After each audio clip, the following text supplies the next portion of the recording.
I had the impression that my father had always been a strong man, like the backbone of the family, and had never shown a vulnerable side in front of me.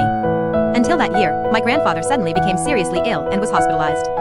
When my father and I rushed to the hospital, my grandfather was lying on the hospital bed, his face was pale, and his body was full of all kinds of tubes. My father clung to my grandfather's hand and never took his eyes off his face for a moment. The doctor called my father aside and whispered about my grandfather's condition, and I watched my father's back from afar, seeing only his shoulders slightly.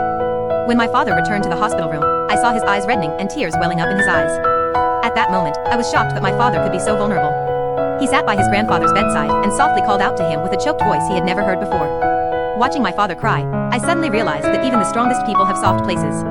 My father's usual strength was just to hold up a piece of heaven for us. That experience gave me a deeper understanding of my father and the pressure and responsibility he silently endured.